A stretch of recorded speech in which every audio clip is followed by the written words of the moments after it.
February of 1998, Mardi Gras. There was a group of what I didn't know soldiers, and back then, I care a little bit more, but and swapping numbers, and it is 1998, and so there was long distance, and Jerry wasn't there, but the guy that I called wasn't there, and they put me on the phone with Jerry, and that just is that's how things started, and we kind of fizzled. It was not ever a breakup. So we didn't know at the time he was getting ready to go to Korea. So I don't think it would have lasted anyway, because young 19-year-old me was not gonna wait around for a year. And then, life kind of moved on. I had kids, got married, and going through a divorce, I got some old stuff from my mom's house. And it just so happened some of them were letters and pictures of Jerry and from Jerry. And so Facebook. Usher in Facebook. I found him only because his account was locked, like private, secure, what have you, but it was his profile picture, and I remembered that he was a Raiders fan. And I messaged him and said, "Remember me?" And he replies back, "No." And so I said, "Think back 16 years. And his thought, according to him, was, "Oh crap, I got a kid out there I didn't know about." And I was like, "Think back to 1998. I was living in Lafayette, Louisiana. You were at Fort Jackson." He was like, he said after that, "Oh my God, everything flooded back." He was getting ready to deploy to Afghanistan. So he was, I think it was right before he went to JRTC, or maybe right after. Like there was just kind of Facebook, going on then. And then he deployed, and we were just kind of, I thought we were going to be pen pals type thing, because again, I just, was going through a divorce and all of that. Had really no interest, especially knowing he was still in the Army, because okay, like how does this even work?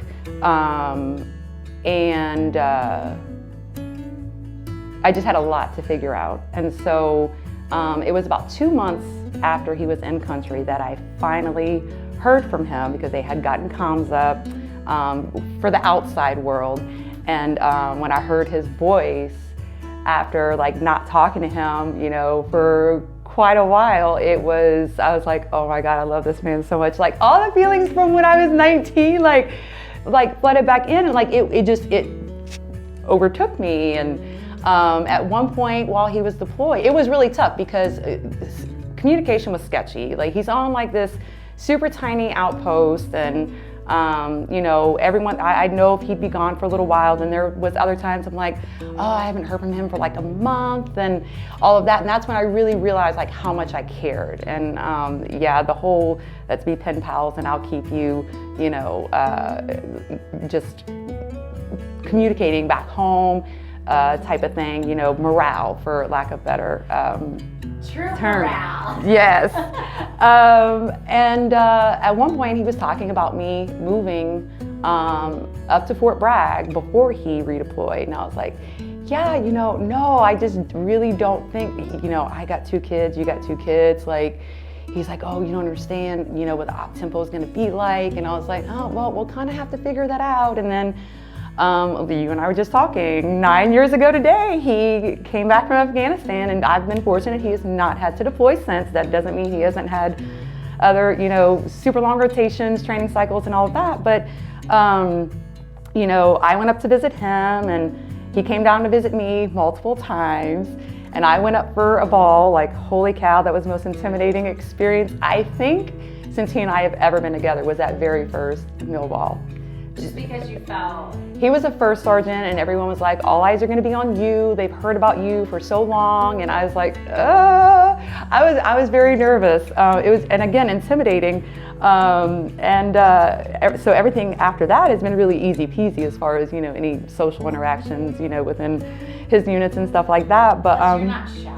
No, I'm not shy, but it was still like, I'm meeting all these people. And then after the fact, it was, when I was meeting them again and not remembering, like I would feel like crap. I'm like, oh, it's nice to meet you. And they're like, we've met before. Okay, but there's only one of me that you're meeting and I'm meeting like 600 people.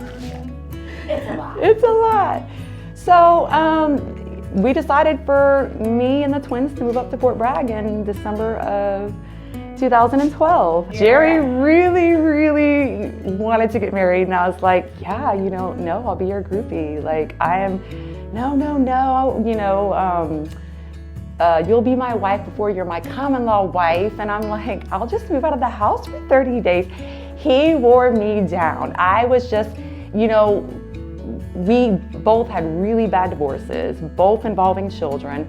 And it's not that it was relatively new, but it's even now. I've been divorced from my ex-husband for over 10 years, and it's still raw. It's still very painful. And so I knew I could never have kids. So after, the twins, so it wasn't anything where I felt the need to be protected by getting married. That was, my big thing. And then at one point we had kind of talked a little bit more about it. He kind of had worn me down. He had already talked to my father. And then December of 13, he proposed. And we got married in the Fayetteville jail, March 7th My favorite story. of You got married 2014. where? The basement of the Fayetteville jail. It was hilarious. We literally laughed the entire time. Like, I didn't take it seriously. Honestly, after that, I didn't feel like we were married.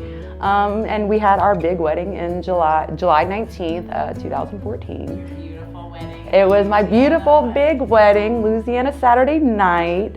And that way all of our friends and family could be there. And then we were on to Fort Bliss for the academy for a year, which was intense in its own way. It's college for him, and he's having to write papers, and he's not big into school. And just not knowing the type of people. We were leaving our little infantry world, and where everyone knew and understood what you were going through. And then I got there, and even my own neighbor had no idea. They had been at JBLM forever, and they had no idea what airborne life was like. And so it was different. By the time we left, I made lasting friendships. I'm still really good friends with quite a few of those ladies, and as Jerry is with their husbands. Almost all of them are retired now. So then, we trekked on up to Fort Richardson, Alaska. Okay, so you find out you're coming to Alaska. How are you feeling? I was stoked. Me and Jalen were so excited. Because at the end of the day, there's only 3 airborne communities, and Jerry wanted to go back on status, and Italy would not have been good because of the kids. He'd have to go by himself.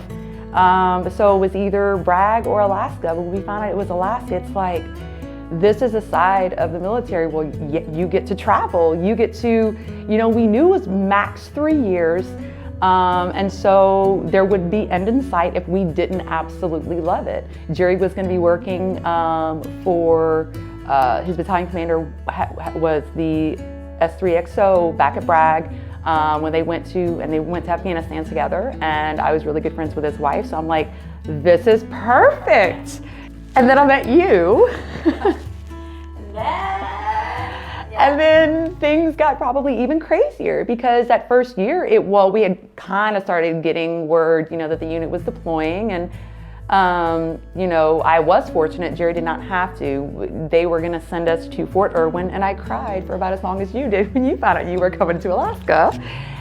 And one day, because it was going to be our last summer, I took the kids down to Homer by myself. Everyone was, oh my gosh, but it was great. And had just gotten camp set up, and Jerry called and he was like, we get to stay. And I was like, okay, what, tell me the good, the bad, what is really going on? What's going on? And he was like, I thought the bad was going to be that he was going to have to deploy, which we would have rolled with it. All was right in our world because our kids had security for the first time in their little, military brat lives. By the time they started ninth grade, Eagle River High School was the 8th school that they've been to, and they weren't even born into the military. So it was this huge sigh of relief.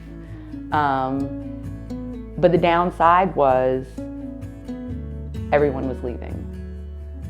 And that's the toughest part. We have some really close friends that have stayed, but you, Megan, the mass, just everyone, it used to be, see you later, whereas Alaska's that duty station where at the levels that our spouses are, for them to come back, they have to be at such another higher level. And that's what's really hard. And a lot of times, people do retire out of here, like Jamie, after the next duty station. Because even though we knew we were gonna retire here, it's still difficult, because the kids, even they have friends. Eagle River is a huge military community, and so they had friends. And so we were still dealing with, people coming and then people leaving, that side of things. And there are a lot of people that they don't understand. And when we have get-togethers, as involved as I am in the kids' school and with the kids and all of their activities, it still is, it's not that others are outsiders. Sometimes you feel like the outsider because you're speaking a way different language. Like, we have our own language, even as spouses, that no one else understands. And by the time you have to explain it, it's taking hours. And then at that point, you've kind of lost the point you were trying to get across in the first place. So. And then I know we were talking earlier, so, Jerry deployed early on before you guys were together. Oh, Afghanistan was his 5th deployment. He had deployed to Iraq 4 times. He went on a mission to Haiti very early on in his career. And then he did a career rotation. And So I would love to hear your thoughts on a little bit of while you weren't together during those deployments, you are now living with after effect. So when he was prepping for his Afghanistan deployment, you're all mission, all go, what you're doing, you're boots on the ground, just running it. And so he was very upbeat then.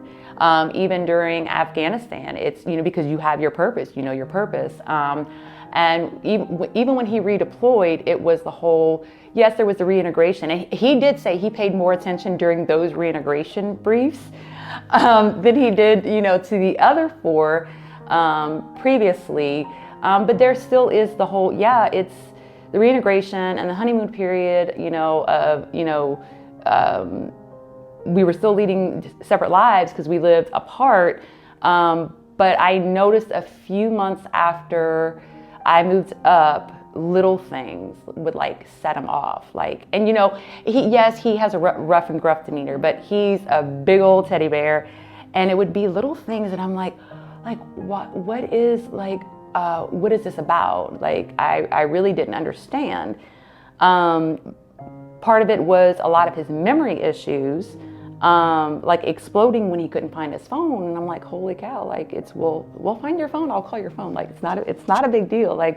We'll figure this out.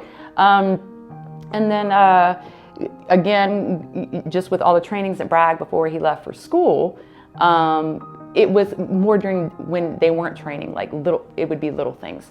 And then when he did go to the academy, it was, again, he had a purpose. He had assignments. This has to be done. This has to be done. It's all on paper. It's all, and he had a purpose. Every day, something to do, a timeline. He would always joke about TBI if he'd forget something.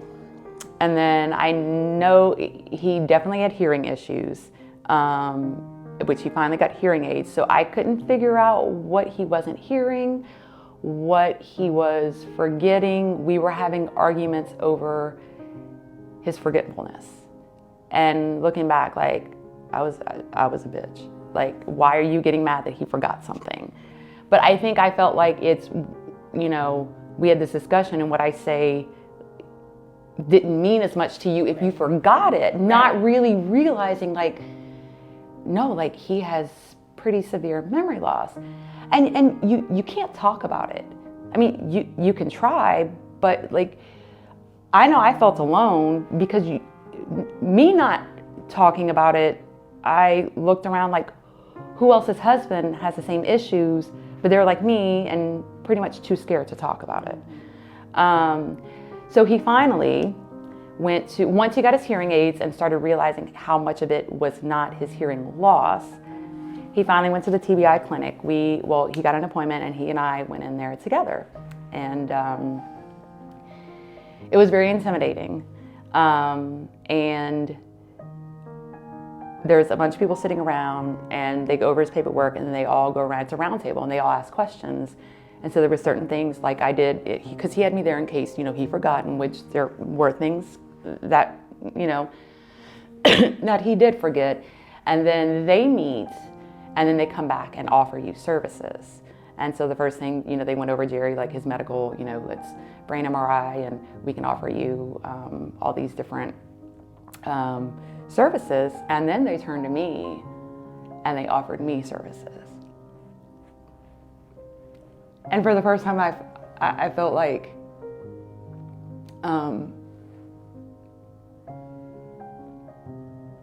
I've been in therapy for years for other reasons, but this is a different type of therapy. And when I first met with her, it was incredible because it's like someone else understands, someone else gets it, someone else, there's an overlap at TBI and PTSD, and it's about caregivers, and it's about me not realizing how many symptoms I had of his until she pointed it out. And literally, we're looking at this pamphlet, and I could highlight mine and I could highlight his, and probably about half of them would be, like if I used, I don't know, yellow for me and blue for him. Do you feel like in that moment, it was the validation? Yes, validation, relief. It's I was like crying the first 5 minutes and could not stop. I knew things were gonna be okay after that. And we briefly talked about why I was there, and the biggest reason I was there is to be around people that were going through things that I was. Because a lot of people don't understand, and you can try to explain it until you're blue in the face, but until you live in it, you don't. And it's not his fault, it's not my fault. And I left the hospital that day feeling so light. I know I will get tools for myself, because at the end of the day, I can find all the tools in the world to help him. But until I find healthy coping mechanisms for myself to be there for him, and I do fear the worst. I do fear, even though he has gotten help with these other services, that there will be a decline. And those are the things I want to be around others that are further along than where I am, but it's very possible, very likely, that there are others that are not yet where I am now. We don't always understand how much we're holding because we're so busy holding it. And when you go into a place where you look around and you're like, oh, this feels safe. This feels like maybe I could have the capacity to sit one or two of these things down. And then you set them down and you realize how heavy they are. And you're carrying them for so many other people other than yourself. Mm-hmm. It's completely overwhelming. Yeah. To think about how long you carried it. Yeah, because of the stigma, and it shouldn't be that way. And he has discussed it with so many other people. The reason he waited so long is because of the stigma, but yet he was a hypocrite that would tell his own soldiers to go and get this help, because I think he recognized it in himself. And that did make me angry, that you would sit there and tell other people but wouldn't see about it yourself. The fact that our kids have had to deal with it, a lot of people don't realize the anger outbursts are TBI. I didn't realize the overlap of TBI and PTSD. Like, it was eye-opening and very informative. And it's one of those things, had I known before, and that this is, I'll always admit ignorance, and this is one of the times I will admit it. I was ignorant to it. I just thought, you know, PTSD, he has shown those signs as well, just not as overtly as others, because we have adapted. And that's probably when I should have known the issue was bigger, is when I have adapted to him and these issues. But I just wish I would have pushed more before, because we didn't talk it around his, you know, workplace, these things were starting to affect his work towards the end of his career, to the point he was constantly taking notes, or, you know, having people email him to make sure that he stayed on top of tasks. So yes, that's when he for sure realized there were issues going on, you know. But again, circling back to the kids, like, they would deal with his anger outbursts, like not really realizing, you know, he's not angry, it's his TBI. We've known it all along.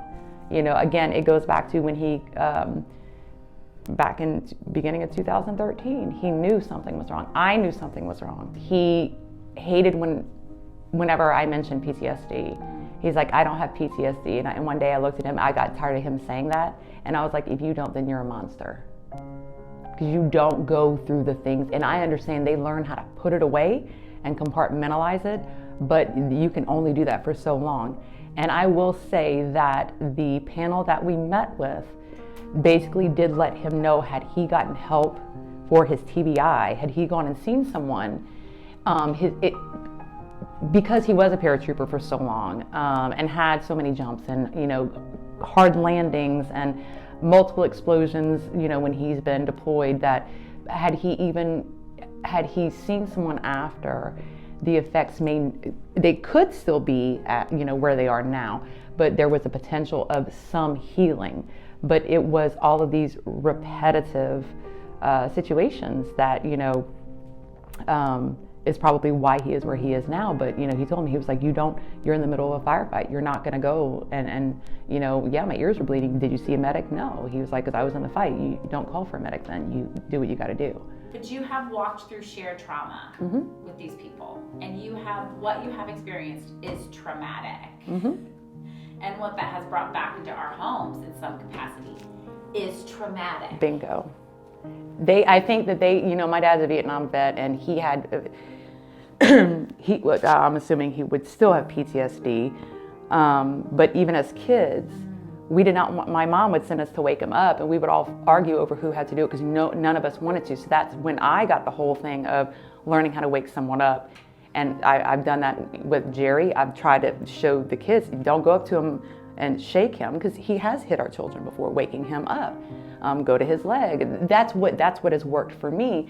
But I think that's what Jerry, Jamie, and a lot of them, they see it as a weakness, and it's not. It's, you have experienced this, and even though at that time, like, your brain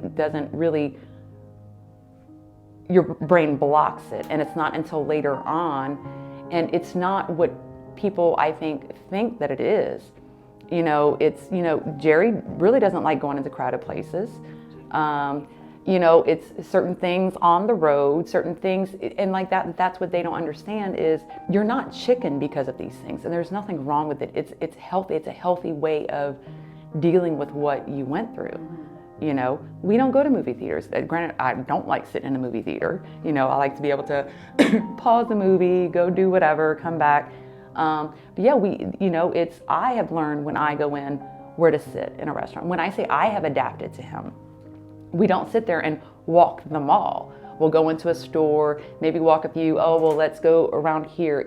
He won't, you know, he checks for exits, and it's... Absolutely, you let him sit where he can view all the doors. That's right. The kids now know when we sit down at any restaurant, he's gonna say, kids, how are we getting out of here if there's an emergency? And my kids tick down the fastest way is through the kitchen usually. Right. And these are the exits, and things that I think maybe non-military families understand, or law enforcement families would not understand. Right. And yet it's become Like we don't talk about it anymore. We've adapted to it. You're exactly right. You know, and so that's the thing, when we have adapt that way, then guess what?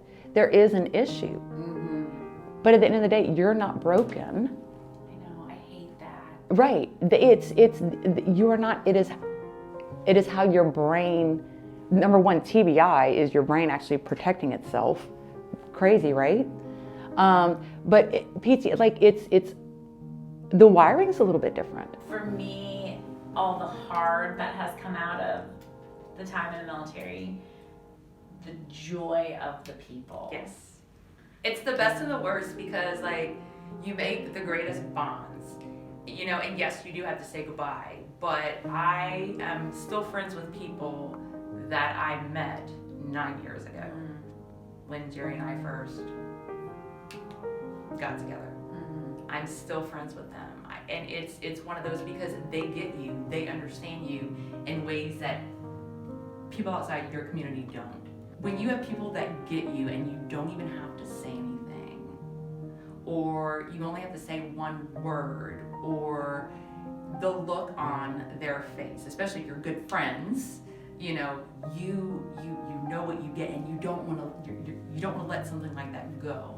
And you nurture and you take care of it, and it will grow with you. You know, you and I even now are way different than what we were 5 years ago. Putting yourself out there, and that's how you will meet people like you, joining those groups. I thoroughly enjoy Alaska. I love hunting and fishing and outdoors and doing all that crazy, don't make a face.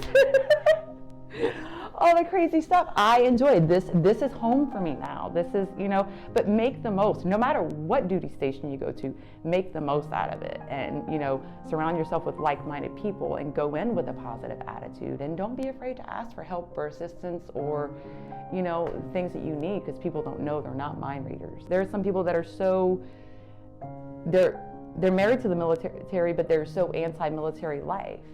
And so it's all about what you want to get out of it. Like I loved being an Army wife. I did. I had a love-hate relationship with Army, but I really enjoyed it. I enjoyed our friendships. Like there's no other experience like it. Like there's none. You get to travel. Yes, your husbands are gone, but it shows you how strong you are. You get out of it what you want to get out of it. You know, if you're so negative all the time, like it's not going to be a positive experience for you. But I really enjoyed it. I enjoyed this ride with my husband. I enjoy everyone that we met along the way. The fact that I'm able to see you after 3 years, and you know, Leah, and it's like it has been so far, other than my kids, other than my biologicals in my life, it has been the best part of my life.